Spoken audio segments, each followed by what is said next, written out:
Cloth and paper. What is going on?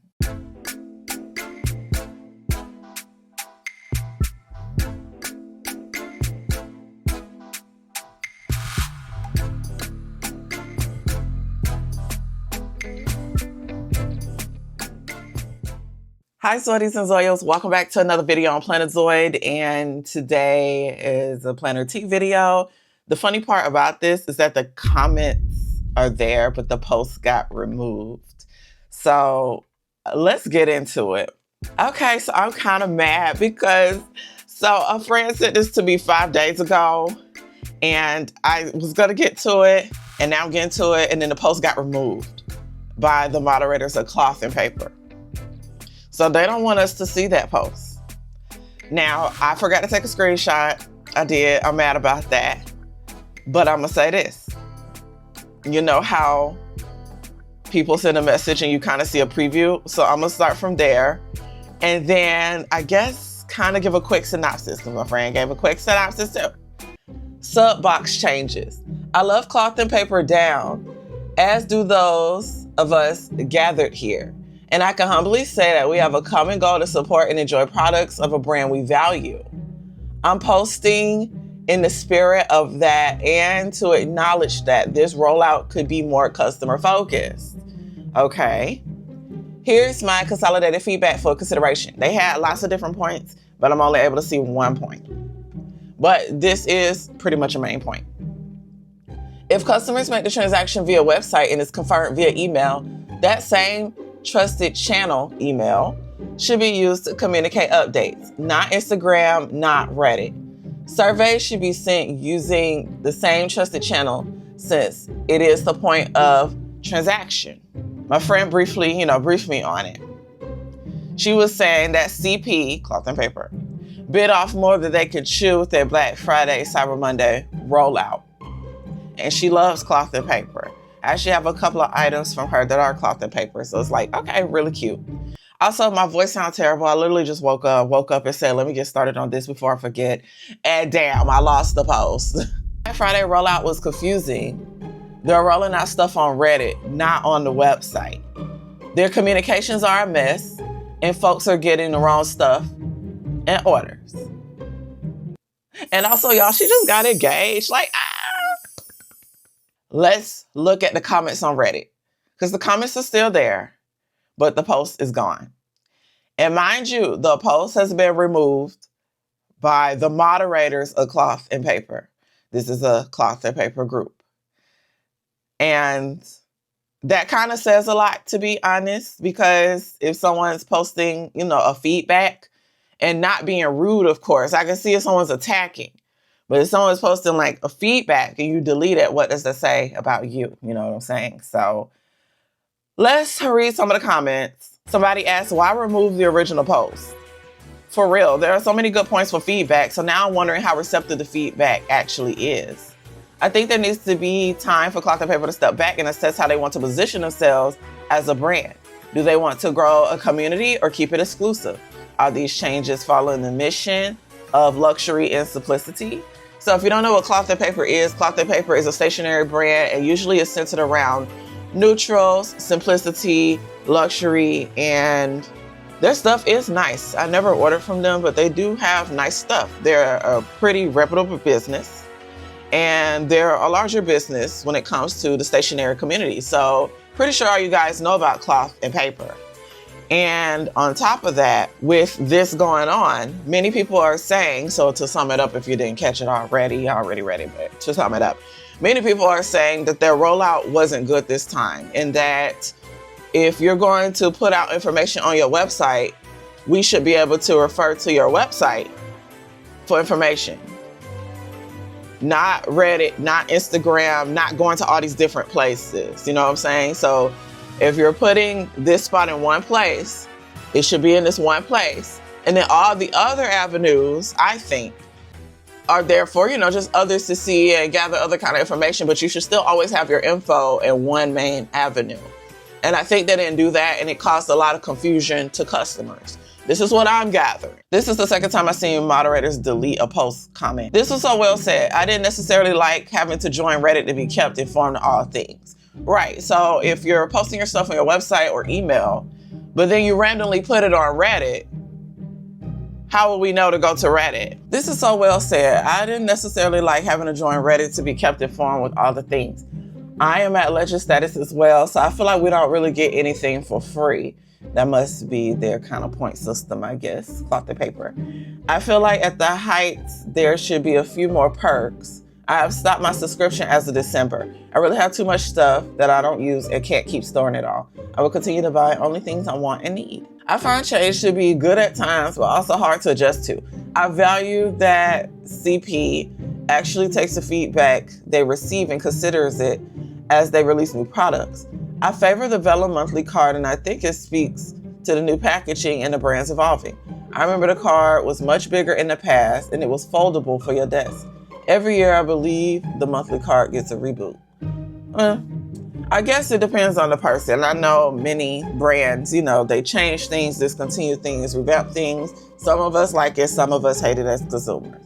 But I think the biggest thing that's bothering everyone is the way you're releasing things and how disorganized it is on the avenue that you're releasing. If all your customers, because I know you got a big customer base, are used to seeing you release on the website or on email, why do we now have to go to Reddit?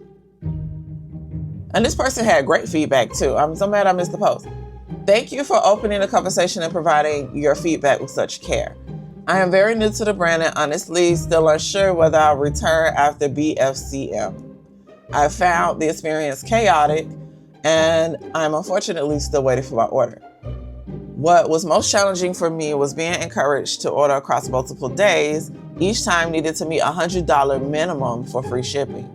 I wanted to place one big order, but each day I watched the items and I was most excited about sellout. Yeah, you gotta watch that FOMO. I also want to be transparent that I don't currently have an interest in becoming a legend or subscriber. I prefer to test the system before committing. I'm coming from bullet journaling, so the cost jump is significant. Though one I'm willing to make if the system works for me. By system, I mean not just the product itself, but communication, clarity, and product availability.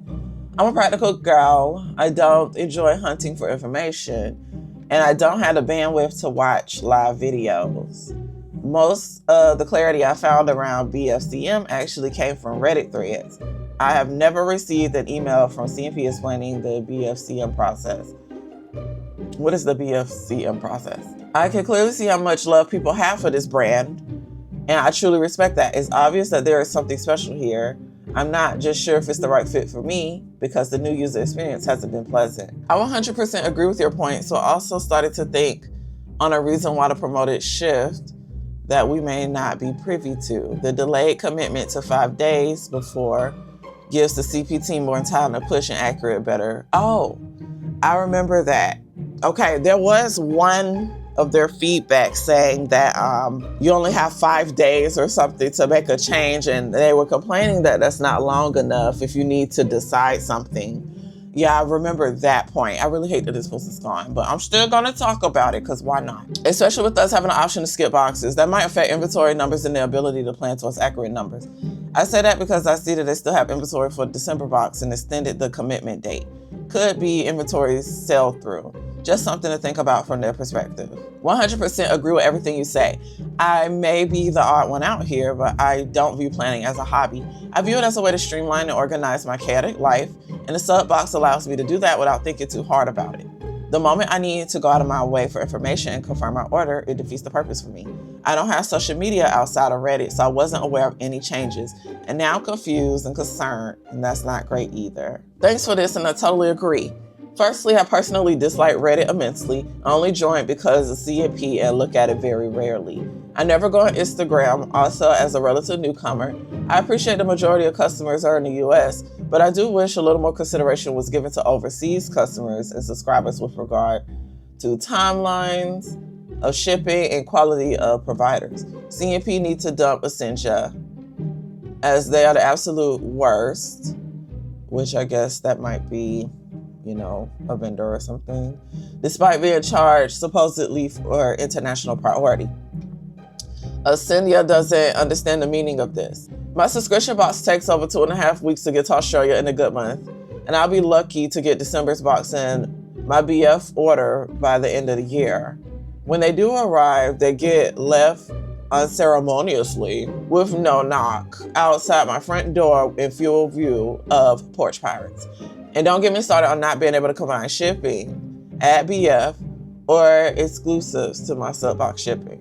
Wow. So, I mean, y'all get the point, right? It just seems like this time around, they was just disorganized with how they released everything this holiday, perhaps.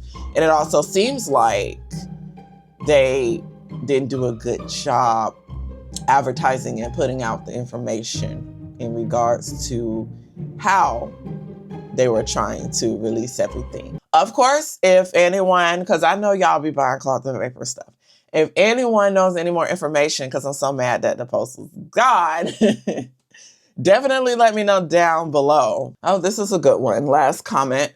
I'm new to cloth and paper, and that likely gives me a different perspective on a few of your points. So they actually numbered it because the person did put 5 feedbacks. Sending surveys via Facebook groups. Perhaps they want feedback to come from their core group of hyperfans. They likely get detailed feedback from people who seek out places to interact with others who like the products Reddit included, and the responses might be more useful from that group of core customers. Number 2, I don't mind a scavenger hunt to find sneaks for the monthly box sprinkle on different channels. I think that it's fun if you want to be spoiled. And they have communicated that you will get the full preview in an email before you need to decide. They should send an email for updates on changing the subscription dates. I think we all still expect super important details to come in email and also IG, even if they are stated elsewhere.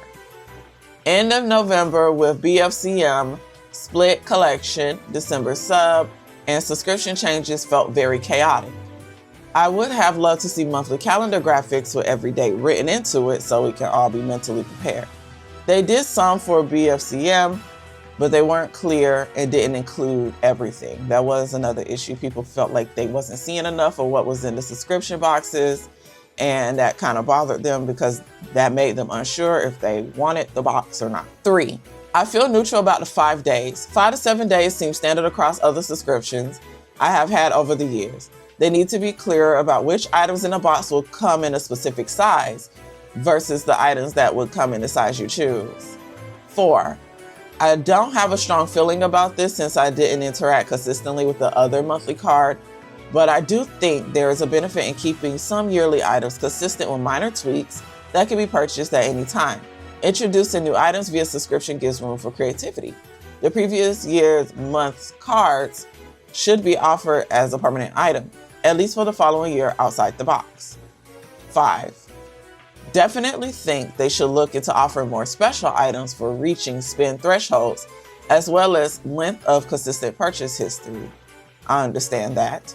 There are a lot of longtime fans in the group, and it will be nice to see the loyalty rewarded even if they don't meet high spend thresholds, especially if you are a loyal customer to the brand. I find this so fun to talk about, and my friends and family do not want to listen to me about this, so I'm excited to hear everyone else's thoughts. And then comments below are pretty much just saying they like the perspective and they understand. So I guess it could go both ways, depending on how long you've been a customer, you know what I'm saying? Because some people see a business from the beginning all the way to now, which is really cool. So I guess you see what's going on. Definitely let me know down below what you think, especially if you purchase from Cloth and Paper and already known about this, because I be trying to stay on top of the tea, but Lord, the morning sickness. I'm glad it's getting better. It's starting to get better, so that's good. But anyways, I'll probably be on stream sometime later to talk more about that and to plan in my planner. And I'll talk more about my planner lineup and stuff later too. So thanks for watching. I hope you guys enjoyed this quick tea and have a good day.